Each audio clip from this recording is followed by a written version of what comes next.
KPM.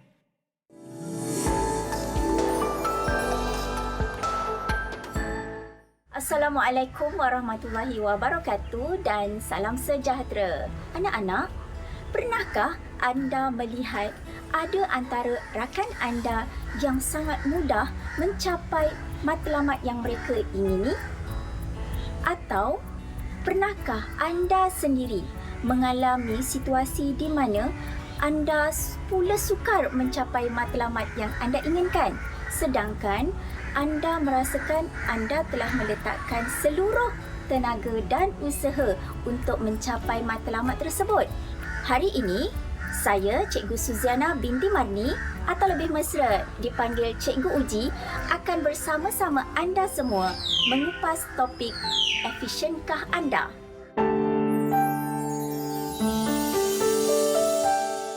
Anak-anak, semakin efisien seseorang pelajar itu, semakin mudahlah dia mencapai matlamat diri.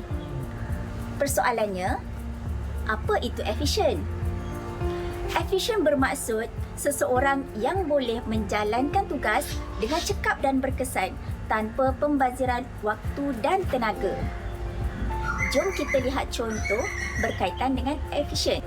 Apakah kesan daripada anda belajar? Ya, selepas anda belajar, anda akan mendapat kesan tahu, faham, dan sekiranya ada orang bertanya tentang mata pelajaran itu, anda boleh menjawabnya. Begitu juga dengan ujian, anda boleh lulus dalam ujian itu. Itulah yang dinamakan sebagai efisien ataupun berkesan. Bagaimana pula kesan berbuat baik? Ya, kita akan disayangi, disenangi dan juga mudah untuk bergaul dengan orang lain. Itulah yang dinamakan sebagai efisien. Apa yang kita lakukan ada kesan. Jadi, persoalan di sini, sejauh mana anda melakukan sesuatu itu dengan efisien? Apakah tekniknya? Dan bagaimana pula jika tidak efisien? Apakah kesan seorang pelajar yang tidak efisien? Antara kesan pelajar yang tidak efisien, yang pertama, mungkin kegagalan, kurangnya motivasi, rasa rendah diri, gangguan emosi seperti kecewa, sedih, marah.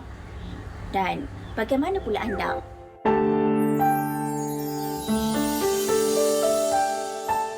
Apakah contoh murid yang efisien? Untuk menerangkan efisien ini, cikgu ingin bawakan satu kisah lama, kisah kanak-kanak. Pernahkah anda mendengar kisah Arnab dan kura-kura? Arnab yang kita tahu, dia boleh berlari dengan laju. Namun begitu, dia mengambil budah dengan kebolehannya. Di pertengahan jalan, Arnab telah tidur dengan memikirkan bahawa kura-kura akan lambat lagi sampai ke garisan penamat. Bagi kura-kura pula, dia sedar dirinya berjalan perlahan. Namun begitu, kura-kura mengambil inisiatif untuk dia meneruskan perlumbaan itu walaupun perlahan. Kura-kura meneruskan perlumbaan itu satu langkah demi satu langkah, namun istiqomah dan berterusan tanpa memikirkan untuk berhenti dan berputus asa. Apa kesannya daripada pemikiran kura-kura ini? Ya, dia berjaya memenangi perlumbaan itu. Inilah yang dikatakan sebagai efisien. Bagaimana pula efisien atau keberkesanan bagi seorang pelajar? Mari kita semak. Bagaimanakah cara belajar anda? Berkesankah kemahiran belajar anda? Berkesankah kemahiran mencatat nota, membaca, mengingat dan sebagainya? Bagaimana pula dengan peribadi anda? Bagaimana peribadi anda itu akan memberi kesan dalam kehidupan anda? Bagaimana pula amalan, keagamaan, kerohanian dan juga nilai murni anda setiap hari? Inilah yang akan membezakan anda dengan pelajar yang lain.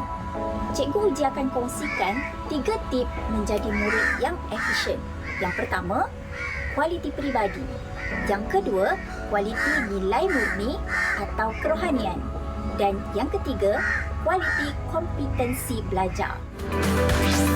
Didik TV KPM Malam. Didik TV KPM. Didik TV KPM.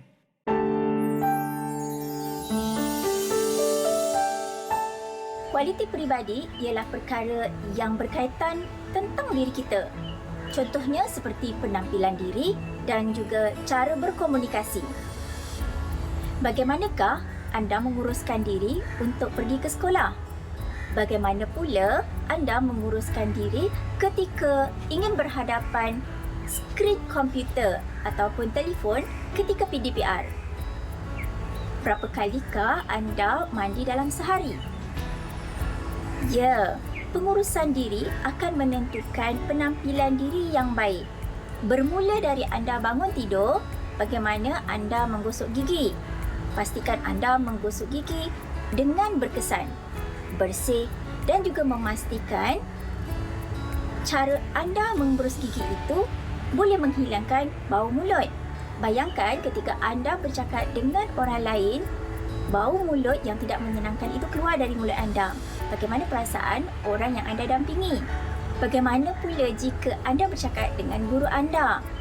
Maka di situlah anda akan menjadi salah seorang yang kurang berkesan dari segi penampilan diri. Melihat cara pemakaian anda. Bagaimanakah anda memilih pakaian? Adakah anda memilih pakaian yang bersih ataupun anda memilih pakaian yang telah dipakai semalam? Anda perlulah memilih pakaian yang bersih supaya anda kekal bersih dan berbau wangi. Pakailah wangi-wangian yang menyenangkan supaya anda mudah mendampingi orang lain dan orang lain juga selesa untuk berdamping dengan anda.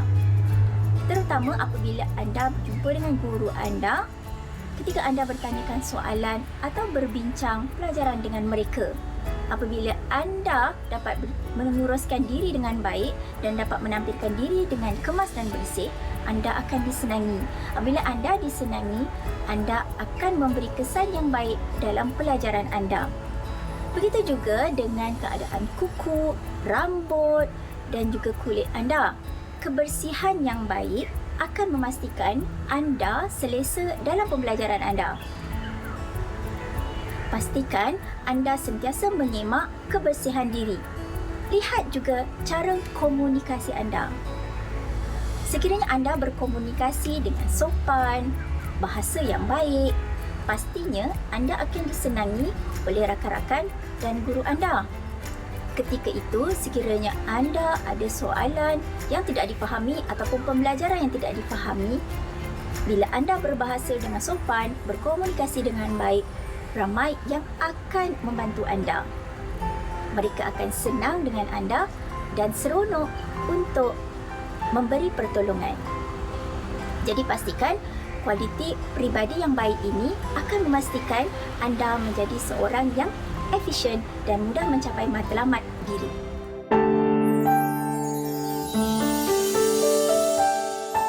Untuk menjadi seorang pelajar yang efisien, ia juga ditentukan oleh amalan nilai murni dan juga kerohaniannya. Antara nilai murni yang perlu diamalkan oleh seseorang pelajar antaranya ialah nilai murni kerajinan. Contohnya, rajin membaca buku, rajin mengulang kaji pelajaran, rajin menyiapkan tugasan sekolah, rajin ke sekolah. Daripada sinilah anda akan dilihat sebagai seorang yang cemerlang dengan ciri-ciri kerajinan ini. Di samping itu, kerajinan ini jugalah yang akan menentukan sama ada anda dapat mencapai tahap pembelajaran yang maksimum. Selain daripada itu, contoh nilai murni yang perlu anda amalkan ialah mematuhi peraturan. Pernahkah anda terfikir mengapa pihak sekolah membentuk peraturan? Adakah mereka sahaja-sahaja atau suka-suka membuat peraturan dan minta anda mematuhinya? Peraturan telah dibentuk untuk anda patuhi bagi memastikan anda selesa ketika belajar. Selain daripada itu, peraturan juga memastikan anda sentiasa selamat ketika berada di sekolah. Seperti contoh, apa yang anda rasa sekiranya anda berada di sebuah sekolah yang tiada peraturan? Semua muridnya bebas untuk bergaduh atau membuli orang lain. bagaimana perasaannya? Bagaimanakah anda dapat belajar di sekolah yang seperti itu? Pasti ia akan menyebabkan anda rasa tidak selesa, malah pembelajaran anda juga akan terganggu. Selain daripada itu, nilai murni yang biasa dan perlu dilaksanakan adalah bekerjasama. Sekarang ini, banyak aktiviti ataupun projek-projek yang dibentuk oleh guru yang memerlukan anda bekerjasama dengan rakan-rakan anda. Apabila anda bekerjasama dengan rakan anda, ia akan memastikan tugasan yang diberikan dapat dilaksanakan dengan baik. Malah, anda juga akan menjadi kumpulan ataupun pelajar yang cemerlang dalam pelaksanaan tugas tersebut. Selain daripada itu, bertolak ansur juga adalah nilai murni yang sepatutnya ada pada setiap murid. Apabila rakan-rakan anda meminta bantuan anda, sedangkan anda sendiri sedang sibuk menyiapkan tugasan, bagaimanakah respon anda? Adakah anda akan abaikan rakan anda, tidak menghiraukannya, atau anda bertolak ansur memberikan sedikit masa untuk membantu rakan anda?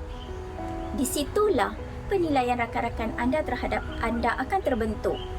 Sebagai seorang pelajar yang cemerlang, seorang pelajar yang efisien, dia akan bertolak ansur memberikan sedikit masa kepada rakan untuk perbincangan. Contoh lain ialah menghormati guru. Seperti mana yang kita tahu, guru adalah seorang insan yang sangat berjasa dalam hidup kita. Guru mengajar kita ilmu dan juga kemahiran, membimbing kita sehingga menjadikan kita seorang yang berguna. Daripada tidak tahu kepada tahu, daripada tidak faham kepada faham.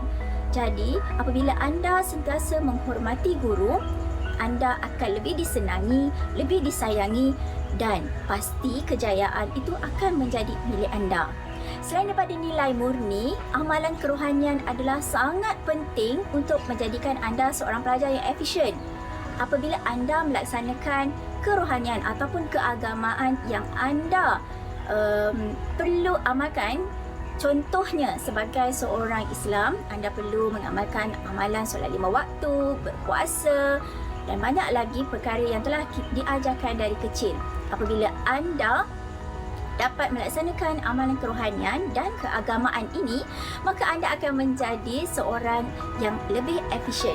Ini kerana agama akan membimbing kita untuk memastikan kita tahu antara yang betul atau yang salah. Sebagai contoh, agama melarang kita daripada menipu. Jadi, apabila kita bercakap benar, kita akan menjadi pelajar yang efisien dan pasti kejayaan akan menjadi milik kita. Didik TV KPM. Didik TV KPM.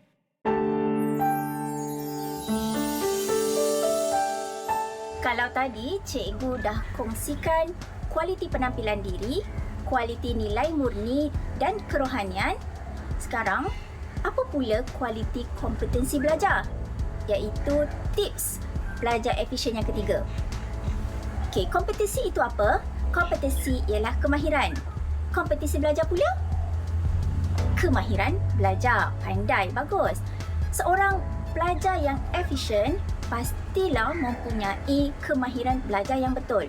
Jom kita simak sama-sama bagaimanakah kemahiran belajar anda secara ringkas.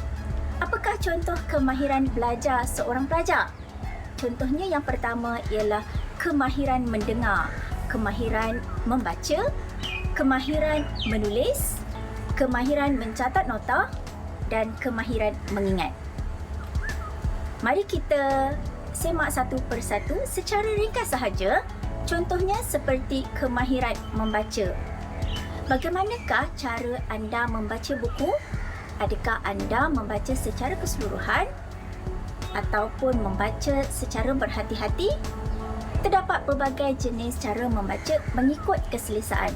Apa yang penting, anda perlu bijak mengenal isi penting dan membina soalan untuk menambahkan pemahaman pembacaan anda. Contoh yang kedua adalah kemahiran mendengar.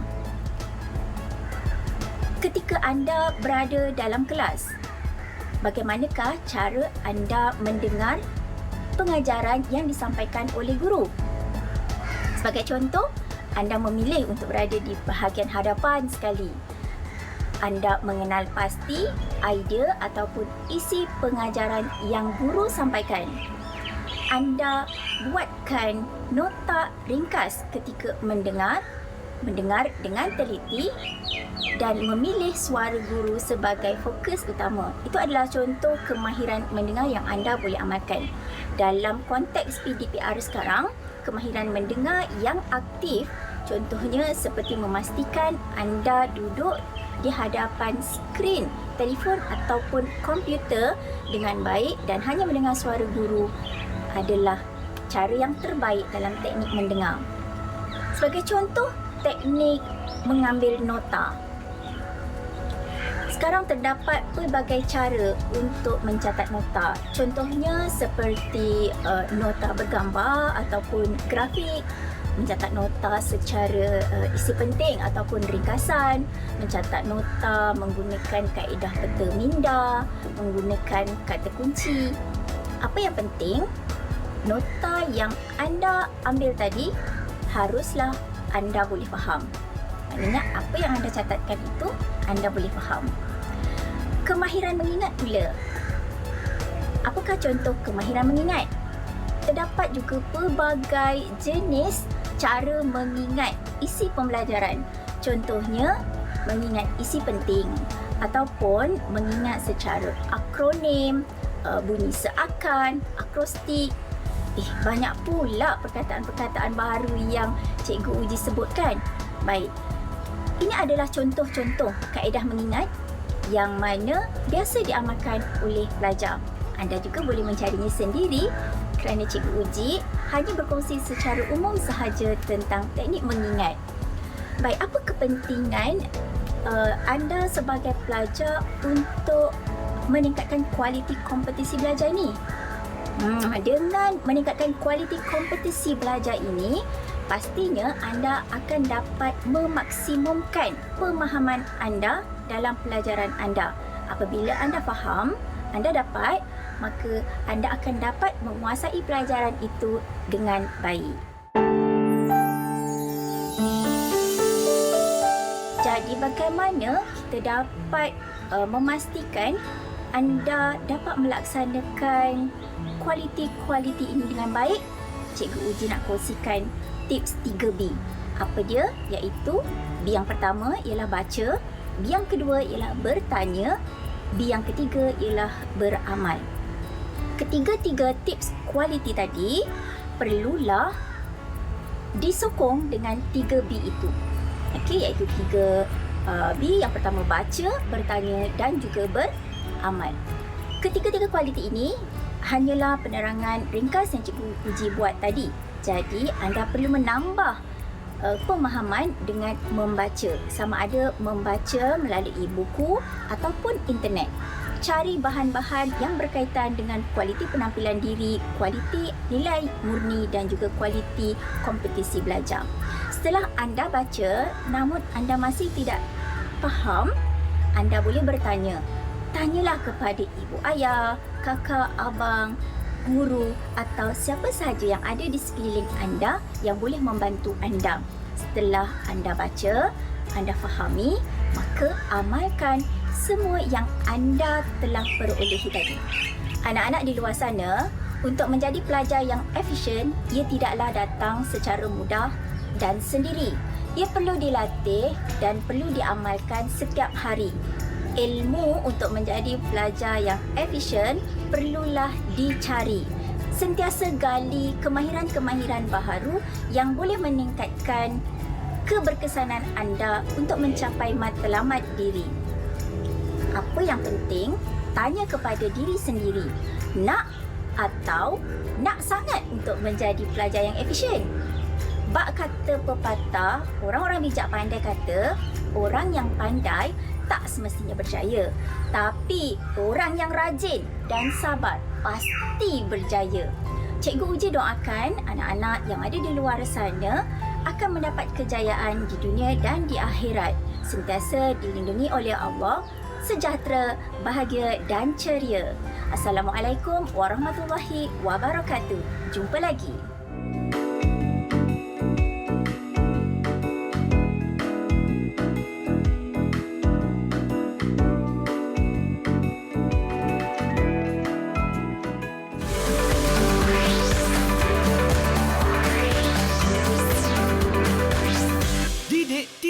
KPM